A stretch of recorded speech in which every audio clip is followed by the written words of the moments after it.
So let's just get straight into it. I want to tell you guys about my testimony. So before I started investing in real estate, before the company that led me to this path, I was down to my last $100. Every business that I had prior to this had failed.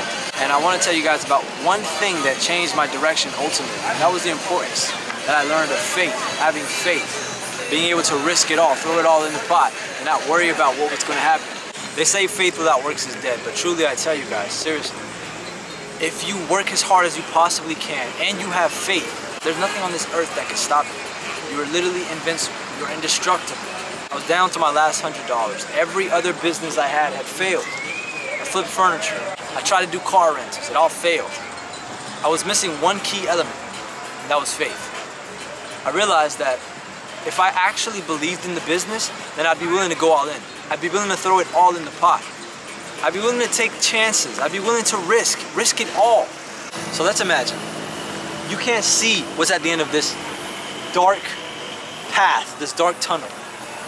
Faith means walking out into the darkness, but believing that you're going to be all right. Believing that the path will light itself up for you.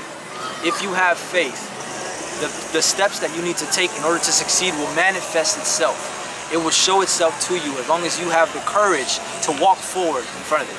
What I mean by this is this.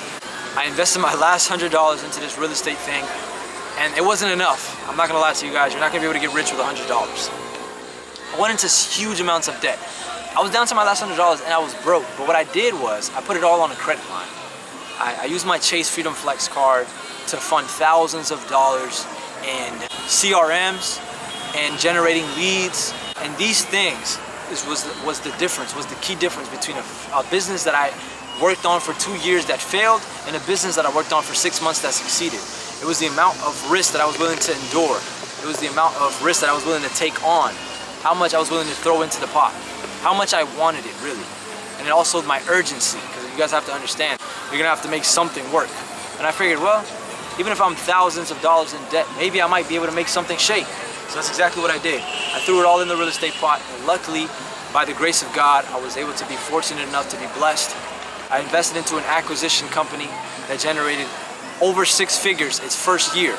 So I went from a failed entrepreneur to a 21-year-old entrepreneur that made 6 figures in his first year in real estate. And I want you guys to understand something. I'm not special.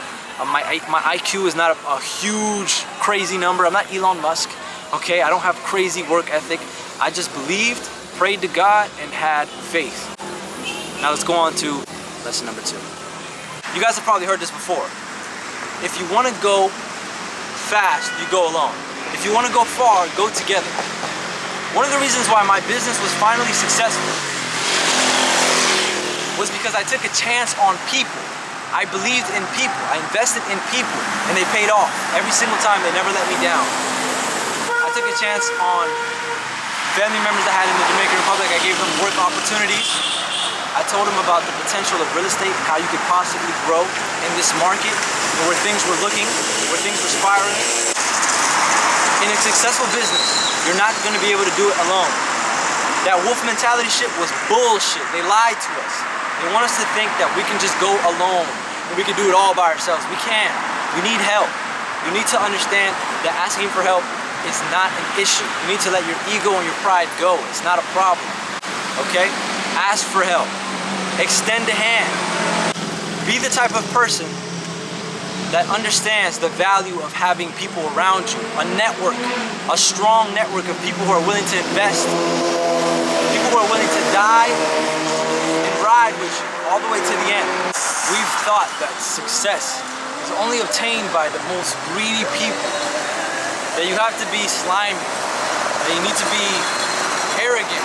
In reality, you don't need to be any of these things. In reality, what you need to be is a leader. In reality, what you need to do is inspire people. In reality, what you need to do is trust you. These are the things that cultivate success. Without these things, success is not possible. Which is why I'm trying to tell you guys to shift your mindset. Shift your mindset and unlearn all the bullshit that you've learned. If you want to cultivate success, you need to go with people. You cannot do it alone. So now let me give you guys some personal context. This business that I just spoke about earlier, the 6-figure business when I was 21, my first year of real estate, it was not a solo journey. I had partners, Okay, I had people working under me. I had people who were aligned. It was a network. It was a team effort. And that's why we were able to go far, right? How could you possibly compete against a team? Let's say 5 individuals working at 20% capacity. And then you have one guy who's working, let's say, 90% at his full capacity. He's stressing himself. He's stretching his hours. He's going as hard as he could possibly go. Who's going to win? How could you possibly compete against the team? You can't. This is what the rich have found out. The rich have found out that you're absolutely out-competed. You're gonna be crushed by a team every single time. It's a unit, okay? People understand this. Wolf understand this. Wolf hunt in packs. I don't even understand where we got this wolf mentality shit from in the first place. Wolf hunt in packs. They don't hunt alone. So this wolf mentality shit, the shit that we learned in Hollywood, is all a lie from the start. It was all propaganda. It was all made to make you believe that you have to go alone. It was made to cause division. In reality, unity is what causes success. It's not division. And this was not done alone. This was done because people were with me. This was done because people were behind me. They stood by me. I was loyal to them. I treated them good. And these are the things that allowed me to achieve success. Please do not judge Christianity based on Christians. Please look at Christ. Okay, this is what the religion is based on. And I really don't like the word religion. I was gonna use hate, but hate's a strong word.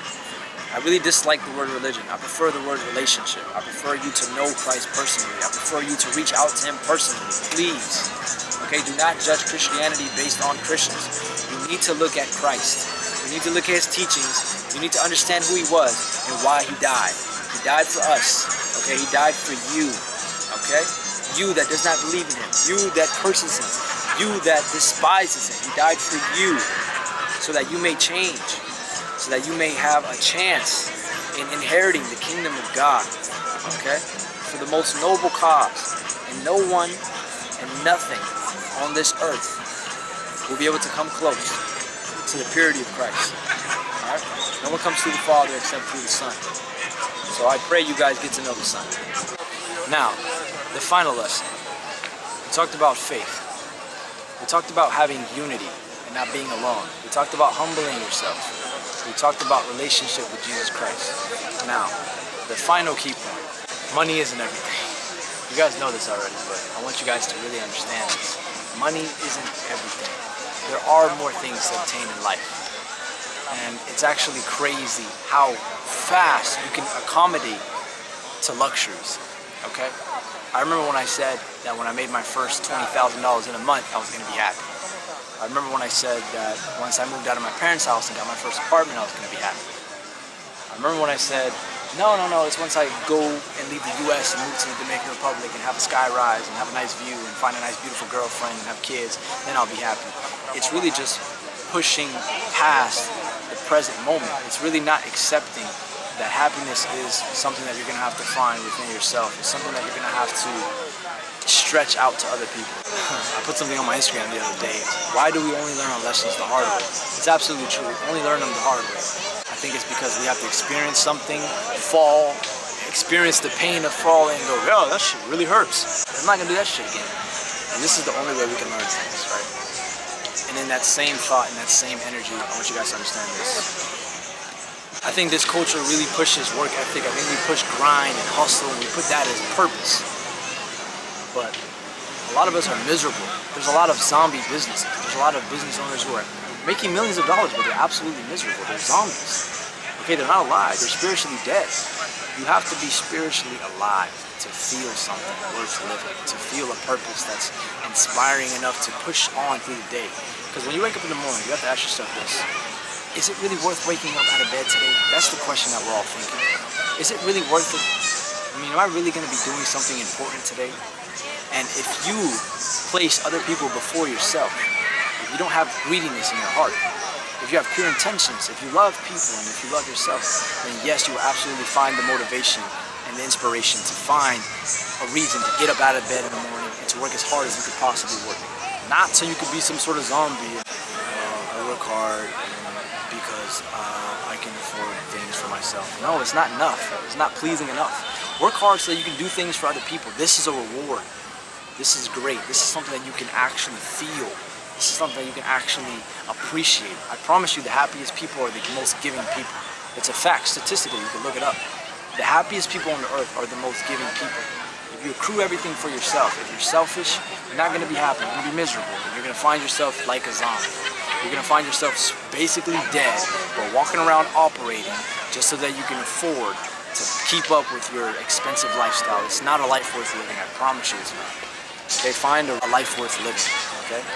Find people that are good and trustworthy and give them everything you got, and don't lie, and tell the truth, and stick by your word, and be honorable, and seek righteousness, and place God at the top of your hierarchy, Jesus Christ in specific. And I promise you, things will look